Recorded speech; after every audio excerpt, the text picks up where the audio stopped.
Prediction আমার খুবই পছন্দের একটা জিনিস।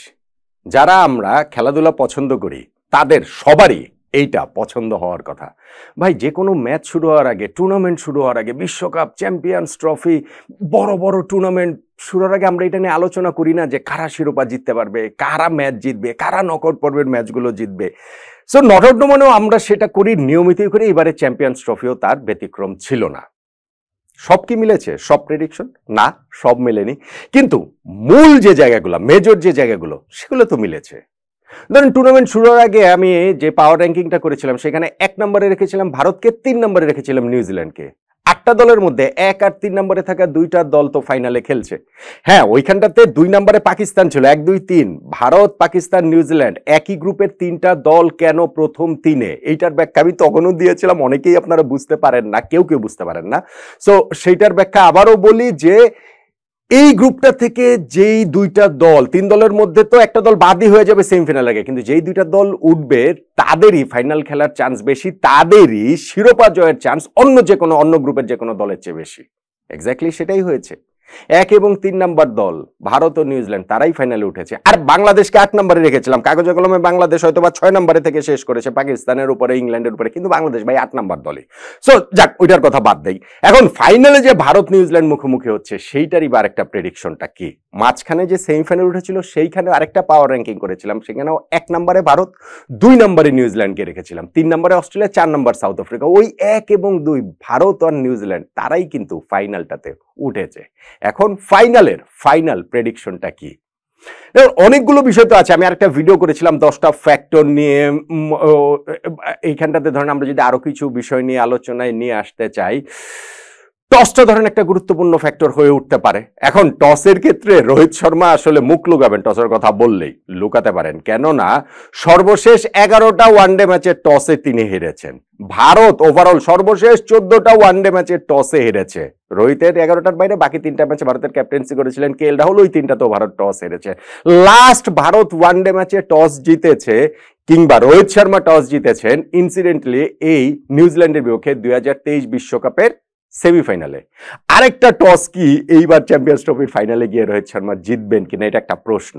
কিন্তু টস জিতলে তিনি আসলে কি করবেন, বা নিউজিল্যান্ডের ক্যাপ্টেনই কি করবে, টসটা কি আসলে বিরাট বড় ফ্যাক্টর কিনা? হ্যাঁ, টসটা বিরাট বড় ফ্যাক্টর হতো যদি দুবাইতে ডিউ ফ্যাক্টরটা বড় হয়ে যেত। এখন ডিউ তো খুব একটা কাজ টুর্নামেন্ট আমরা দেখেছি কাজই করছে না।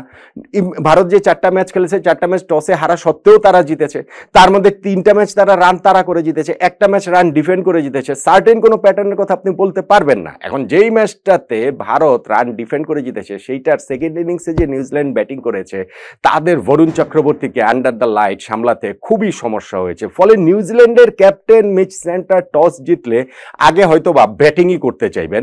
ভারতের ক্যাপ্টেন রোহিত শর্মা টস জিতলে কি করবেন আমি ঠিক নিশ্চিত না, কেননা নিউজিল্যান্ড আগে ব্যাটিং মানে তারা যদি রান তাড়া করাতে ভারত মাস্টার, বিরাট কোহলির মতো মাস্টার ব্লাস্টার ওই জায়গাটাতে রয়েছে, সেইটা একটা বিষয়। আবার আগে রান করে যদি বড় স্কোর করতে পারে, সেইটাও প্রতিপক্ষের উপরে চাপ প্রয়োগ করবে। তো আমার কাছে মনে হয় যে টসটা ভারতের জন্য ততটা গুরুত্বপূর্ণ না, যদিও টানা 14টা ম্যাচ তারা টস হেরেছে, কিন্তু নিউজিল্যান্ডের জন্য হয়তো বা গুরুত্বপূর্ণ। তারা বরুণ চক্রবর্তীকে সেকেন্ড ইনিংসে আন্ডার লাইট তারা ফেস করতে হয়তো বা নাও চাইতে পারে। গ্রুপ পর্বের ম্যাচের কথা মনে রেখে আগে হয়তো বা তারা ব্যাটিং করতে চাইতে পারে। সেমিফাইনালে যেমন আগে ব্যাটিং করে, ওটা পাকিস্তানের ম্যাচ ছিল, আগে ব্যাটিং করে তারা একটা বড় স্কোর করেছিল। সেই জন্য দেখুন, দুবাইতে যে খেলাগুলো হচ্ছে, ভারত সবগুলো ম্যাচ এখানে খেলছে। ভারত এখানে একটা সার্টেন অ্যাডভান্টেজ পাচ্ছে। এটা নিয়ে যে যত কথাই বলুক, যত বিতর্ক করুক, এটা গৌতম গম্ভীর যতই রাগ করুক, রোহিত শর্মা যতই রাগ করুক, তাদেরই মোহাম্মদ শামি তিনি এটা স্বীকার করে নিয়েছেন।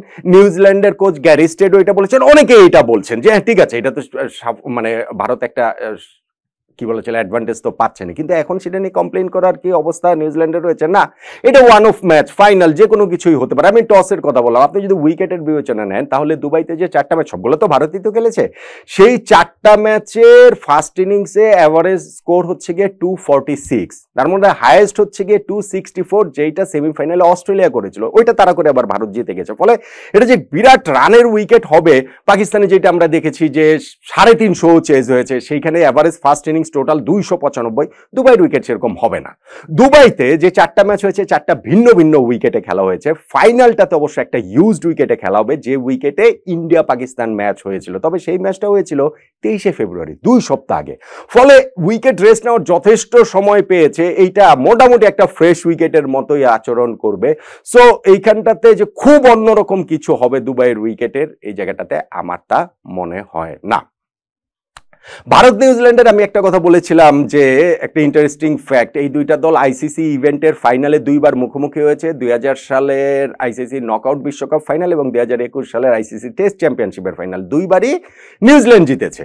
যদি আপনাকে হিসাবটাকে আইসিসি নকআউট পর্বে নিয়ে যাওয়া হয় তাহলে আরো দুইটা ম্যাচ রয়েছে, সেই দুইটা ম্যাচ হচ্ছে কি 2019 one day world cup semifinal, 2023 one day world cup semifinal. 2019-এও নিউজিল্যান্ড জিতেছিল, 2023-এ গিয়ে ভারত জিতেছিল। অর্থাৎ আইসিসি ইভেন্টের নকআউট পর্ব যদি হিসাব করেন তাহলে ফাইনালে তো বললাম নিউজিল্যান্ড 2-0-তে এগিয়ে, আর নকআউট পর্ব হিসাব করলে 4টা ম্যাচেও নিউজিল্যান্ড 3-1 ব্যবধানে এগিয়ে। সো এই জায়গাটাতেও কি খুব বিরাট কোনো প্রভাব আবার চ্যাম্পিয়ন্স ট্রফি ফাইনাল ম্যাচের আগে রাখবে কিনা, আমার কাছে সেটা মনে হয় না। আমি আগে যেটা বলছিলাম এটা আসলে একটা স্ট্যাট হিসেবেই থাকবে, কিন্তু এইটা যে খুব বড় মানে একটা ফ্যাক্ট হিসেবে থাকবে, কিন্তু বড় কোনো ফ্যাক্টর হিসেবে হবে বলে আমার কাছে মনে হয় না। বরং ফ্যাক্টর হয়ে উঠতে পারেন ধরেন players like Virat Kohli, players like Kane Williamson ভারতের বিপক্ষে সর্বশেষ 6টা ইনিংসে 333 রান করেছেন, তার এভারেজ হচ্ছে 80+, গ্রুপ পর্বের ম্যাচটাতেও তিনি 81 রান করেছেন। আবার ধরেন বিরাট কোহলি এরকম একটা উপলক্ষের সামনে তিনি দাঁড়িয়ে রয়েছেন, দলকে একটা আইসিসি ইভেন্টে শিরোপা জেতানো বড় মঞ্চে তিনি কিভাবে চলে ওঠেন সেটা জানি আমরা, এবং এই টুর্নামেন্টেও ভালো ফর্মে রয়েছেন।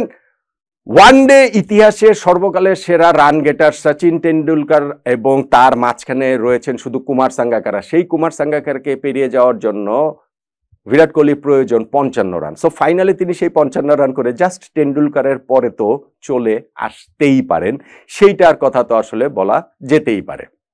এখন এরকম অনেকগুলো ফ্যাক্টর এখানটাতে রয়েছে, সেটা মানে টস বলেন, উইকেট বলেন, হিস্ট্রির কথা আমি বললাম, কিন্তু এন্ড অফ দ্য ডে গিয়ে এই প্লেয়াররাই আসলে ডিফারেন্সটা গড়ে দিবে। ম্যাচ ডেতে যেই দলটা বেশি করে হচ্ছে গিয়ে নিজেদেরকে মেলে ধরতে পারবে, নিজেদের ওই সামর্থ্যের প্রকাশটা মাঠে দিতে পারবে, তারাই শেষ পর্যন্ত যে জিতবে। তাহলে প্রেডিকশনের কথা কোনটা? আমি বলছিলাম যে টুর্নামেন্টের শুরু প্রেডিকশন আর 1 নম্বর এবং 3 নম্বর দল তারাই ফাইনাল খেলছে। সেমিফাইনাল আগের যে 4টা দল ছিল তার মধ্যে 1 এবং 2 মানে অর্থাৎ 2টা সেমিফাইনালি কারেক্টলি প্রেডিক্ট করেছে, নিউজিল্যান্ড এবং ইন্ডিয়া, এই 2টা দলই ফাইনাল খেলছে। ফাইনালে গিয়ে তাহলে জিতবে কোন দল, প্রেডিকশনের জায়গাটা কি? দেখুন, আপনার যদি নট আউট মানে ওই যে 10 ফ্যাক্টরের ভিডিওটা দেখে থাকেন তাহলে আপনার ওইখানে দেখবেন যে ভারত 6টা ফ্যাক্টরে সেইখানটাতে এগিয়ে রয়েছে, নিউজিল্যান্ড 2টা ফ্যাক্টরে এগিয়ে রয়েছে, এবং বাকি 2টা ফ্যাক্টর আসলে টাই আমার কাছে মনে হচ্ছে। অর্থাৎ 10 ফ্যাক্টরের মধ্যে ভারত 6, নিউজিল্যান্ড 2। সো বুঝতেই পারছেন যে এই ফাইনালে আমার প্রেডিকশনটা আসলে কি।